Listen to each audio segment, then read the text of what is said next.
Today, we're diving into something that every single living thing does, the quest for energy. It's this epic story of survival, of innovation. Really, it's about what powers all of life. So let's get into it. Seriously, have you ever really stopped to think about it? How does a teeny tiny seed turn into this huge tree? Or where do you get the energy to, I don't know, run a race or even just get out of bed in the morning? Well, it all boils down to one fundamental process: nutrition. And that's what we're breaking down today. All right, so here's the game plan for today. We're going to start with the big picture, the quest for energy. Then we'll check out the ultimate life hack. You'll see what I mean. We'll look at how some creatures survive on a borrowed meal and what happens when that quest fails. We'll meet some hidden heroes, and then we'll wrap it all up with a study hall to get you totally prepped for any exam. Okay, first up, the quest for energy. At its most basic level, this whole food quest really boils down to two main strategies. You either make your own food or you get it from someone else. That's it. This simple split defines almost all life on our planet. So, this slide lays it all out. The two fundamental teams in the game of life. On one side, you've got the autotrophs. Think auto, like automatic. They're self-feeders. These are the producers, like plants, that cook up their own meals from scratch using really simple stuff like CO2 and water. And on the other team, the heterotrophs. Hetero means other, so these are the other feeders. That's us, by the way. Animals, fungi, we can't make our own food, so we have to get it from other living things. All right, let's talk about those producers. How do they pull off this incredible trick of turning sunlight into actual food? This is truly the ultimate life hack, and it powers almost our entire planet. So, what is this magic trick? It's called photosynthesis, and it's not magic at all. It's a chemical process. It's basically the recipe for life itself. You can think of plants as these incredible little chemists that take the most basic ingredients imaginable, sunlight, air, and water, and whip up energy-rich food. And here it is, the actual recipe for life. This equation was first put forward by C.B. Van Niel way back in 1931. It might look a little complicated, but it's not. The plant takes in carbon dioxide, that's the CO2, and water, H2O. Then, with a little help from sunlight for energy and this green stuff called chlorophyll, boom! It creates carbohydrates, that's its food, plus a little more water, and hey, as a bonus for us, it releases the oxygen we breathe. Pretty amazing, right? And where does all this happen? Inside these microscopic green engines called chloroplasts. Seriously, think of them as tiny, solar-powered factories inside every plant cell. You've got the grana, which are like the factory's solar panels soaking up all that sunlight. Then there's the stroma. That's the factory floor, the assembly line, where all the raw materials are turned into glucose. And if there's any extra glucose left over, it gets bundled up and stored as starch for later. It's just an incredibly efficient little system. Okay, so that's the producers. But what about everyone else? What about the organisms that can't just sunbathe for a living? Well, they've come up with some pretty clever ways to survive on what is essentially a borrowed meal. This is so cool. Here we see two tiny, single-celled organisms solving the exact same problem, getting lunch, in totally different ways.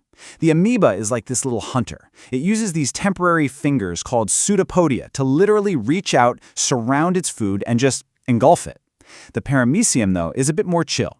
It's covered in these tiny hairs called cilia, and it uses them to create a little current in the water to just sweep food particles right into its mouth. One is an ambush predator, the other just lets dinner come to it.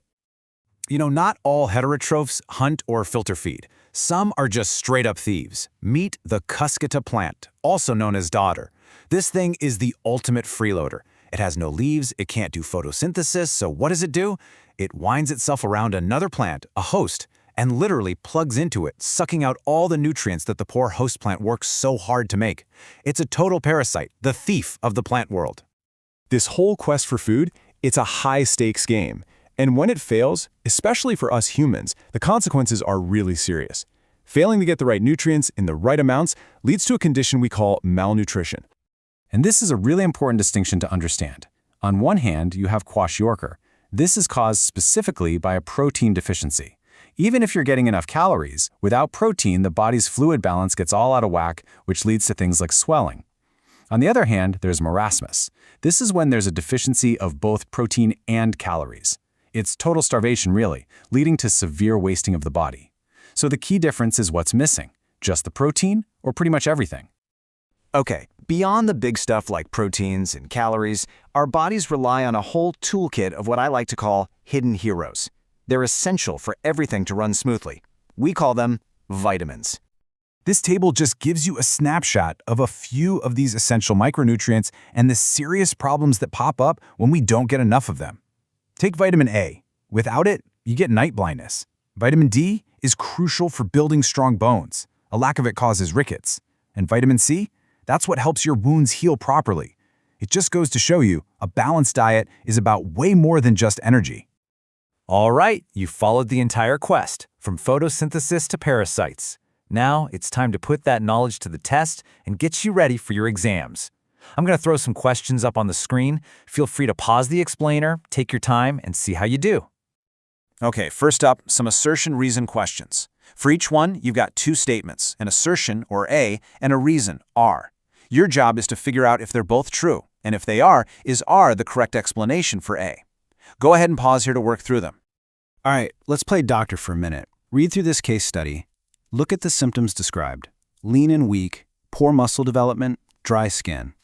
And pay attention to the little detail about the mother having another child recently. What nutritional disorder does this sound like? And what's the primary cause? Pause and think it through. Okay, time for a classic biology experiment. This setup is designed to prove something about photosynthesis. A leaf is partially trapped in a bottle with potassium hydroxide, or KOH. Now here's the key. KOH absorbs carbon dioxide. After sitting in the sun, the part of the leaf in the bottle fails the starch test. So, what does that tell us? What was the point of the KOH, and what's the big conclusion here? Next up, a few multiple-choice questions to test your quick recall. Pause the explanation, read them over, and choose the best answer. Ready? Go! And finally, a few short answer questions. This is where you get to practice really explaining what you know. We've covered a ton today, from how plants make food to why vitamins are so important. Try to answer these clearly and give some detail. And that's a wrap on our explainer on nutrition. But before you go, I want to leave you with this question. This whole great food quest, it's not just a story about plants and amoebas, right? It's your story too, every single day. So what's the one thing you can change about your own food quest to make sure you succeed? Think about it. Thanks so much for watching.